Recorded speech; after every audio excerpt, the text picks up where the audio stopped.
Le Tyrannosaurus rex, ce prédateur redouté et figure emblématique du règne animal, est considéré comme le souverain incontesté des dinosaures.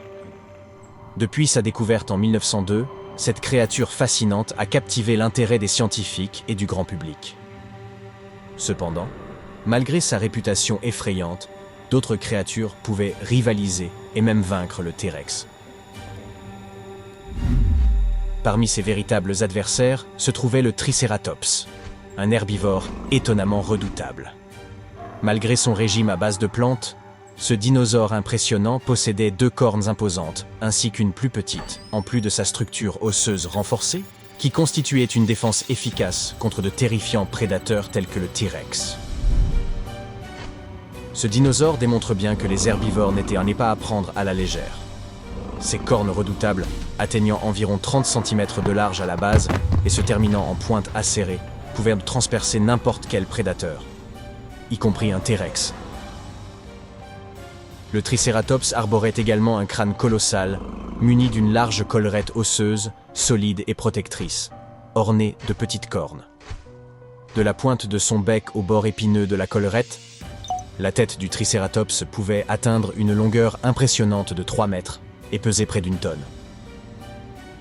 Cette structure gargantuesque, la tête du dinosaure, était reliée au corps par une articulation à rotule, ce qui permettait au Triceratops de tourner la tête avec une grande agilité et de brandir ses cornes pour repousser les prédateurs.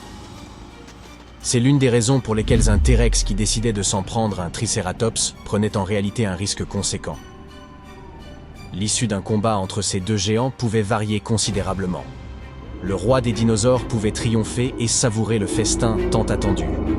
Mais il n'était pas rare que le chassé devienne le chasseur, retournant la situation à son avantage. Et si nous explorions maintenant quelques faits plus insolites et méconnus sur ces créatures fascinantes que sont les dinosaures? Saviez-vous, par exemple, que les dinosaures ne rugissaient probablement pas? Les scientifiques pensent qu'ils émettaient plutôt des sons doux, semblables à des roucoulements. Ils produisaient vraisemblablement des sons comparables à ceux des autruches, qui émettent des grondements, ou des colombes, qui roucoulent. En effet, de nombreux oiseaux modernes utilisent une méthode de communication appelée vocalisation à bouche fermée, où les sons sont générés en gonflant la gorge plutôt qu'en faisant passer de l'air par le syrinx, l'organe vocal des oiseaux. Autrement dit, les films Jurassic Park se sont lourdement trompés. Beaucoup des premières reconstitutions de dinosaures ont été influencées par les sons effrayants que l'on associe à des prédateurs modernes, tels que les lions. Dans les films, les dinosaures apparaissent souvent la gueule grande ouverte lorsqu'ils produisent des sons, à l'instar des lions lorsqu'ils rugissent. Toutefois, les véritables dinosaures n'agissaient probablement pas ainsi, surtout avant d'attaquer leur proie. Ils n'auraient pas cherché à signaler leur présence à d'autres animaux à proximité, surtout lorsqu'ils étaient en quête de nourriture. Le Quetzalcoatlus, appartenant au groupe ancien des ptérosaures, était le plus grand animal volant à avoir jamais existé sur Terre. Cet être de la taille d'une girafe avait des membres graciles, un bec incroyablement long et une envergure impressionnante de 12 mètres. Les chercheurs estiment que ces créatures utilisaient probablement leurs ailes repliées en guise de pattes et se déplaçaient donc sur 4 membres. Découvert il y a environ 50 ans, le Quetzalcoatlus reste un sujet d'étude complexe pour les scientifiques, qui peinent encore à reconstituer les détails de son mode de vie. Par exemple, on se demande encore comment il parvenait à soulever son immense corps du sol pour prendre son envol. Quelle que soit la réponse, cet animal offre un aperçu fascinant des plus grands volatiles ayant jamais existé. Une des raisons pour lesquelles il a été si difficile de percer les mystères du Quetzalcoatlus est liée à ses os creux, similaires à ceux des animaux volants modernes qui facilitaient son vol. Mais lorsque ces os fragiles, semblables à des chips, sont préservés dans des roches extrêmement dures, leur extraction sans les endommager représente un défi majeur. Le Tyrannosaurus rex n'était pas un coureur rapide. Sa vitesse maximale était probablement d'environ 16 km/h, soit à peu près celle d'un coureur humain moyen. Quant aux jeunes T-Rex, d'après les reconstitutions de nouveau-nés présentées par le Musée américain d'histoire naturelle, ils étaient étonnamment adorables. de la taille de dinde, très élancé et recouvert d'un duvet de plumes. Le plus grand dinosaure terrestre connu est l'Argentinosaurus. Ce gigantesque animal pouvait atteindre jusqu'à 40 mètres de long pour 21 mètres de haut. À titre de comparaison, une baleine bleue moyenne mesure environ 21 mètres de long, ce qui permet de mieux visualiser l'énormité de ce dinosaure. Nombreux sont les dinosaures qui avaient des plumes, et pas seulement les oiseaux. Le plus grand dinosaure à plumes identifié est le Yutyrannus wally, dont le nom signifie « le tyran aux belles plumes ». Selon les chercheurs, ce superprédateur, apparenté au T-Rex, utilisait vraisemblablement ses plumes afin de conserver sa chaleur. Il est surprenant de constater que certains des plus grands dinosaures étaient en réalité des herbivores. Parmi eux, le brachiosaure et l'apatosaure, deux créatures colossales, qui se nourrissaient pourtant exclusivement de plantes. Aussi étrange que cela puisse paraître, il pourrait être possible de différencier une simple pierre d'un fossile de dinosaure rien qu'en les léchant. Bien que cette méthode ne semble pas très orthodoxe, il arrive même parfois aux paléontologues d'y avoir recours. En effet, un fossile collera légèrement à la langue en raison de sa porosité, ce qui ne sera pas le cas d'une pierre ordinaire.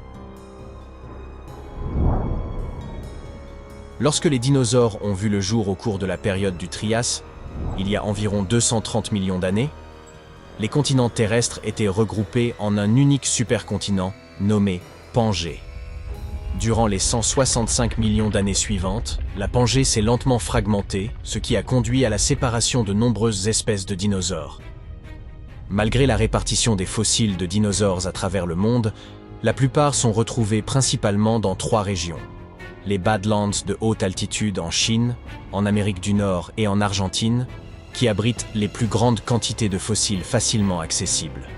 En réalité, les fossiles sont présents un peu partout, mais ils sont plus aisément découverts dans les environnements désertiques où la végétation est rare. Fait intéressant, la majorité des os de dinosaures fossilisés ne sont plus des os à proprement parler.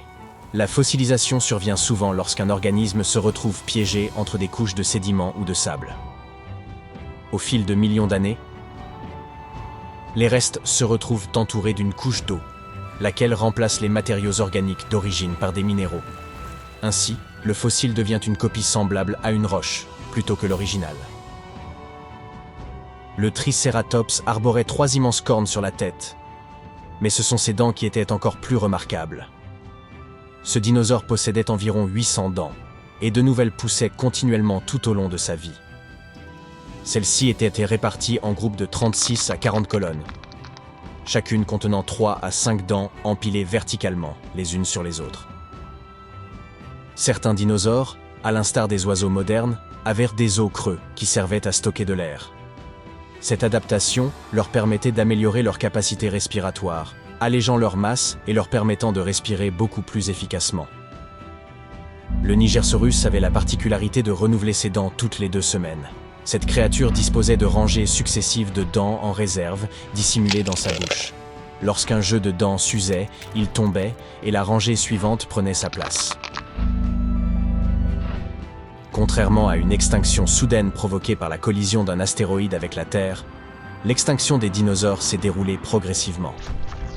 L'impact a sans doute déclenché une série d'événements qui ont modifié l'environnement terrestre. Ce processus s'est étendu sur plusieurs centaines, voire des milliers d'années, aboutissant à l'extinction de tous les dinosaures, à l'exception des dinosaures aviens.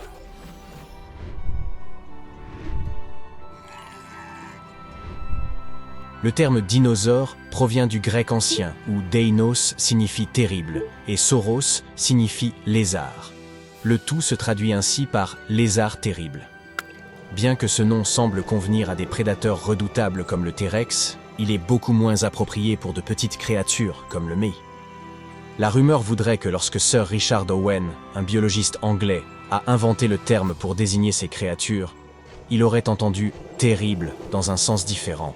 Il les décrivait comme effroyablement grandes, faisant référence à leur taille colossale, bien plus imposante que celle des reptiles découverts auparavant.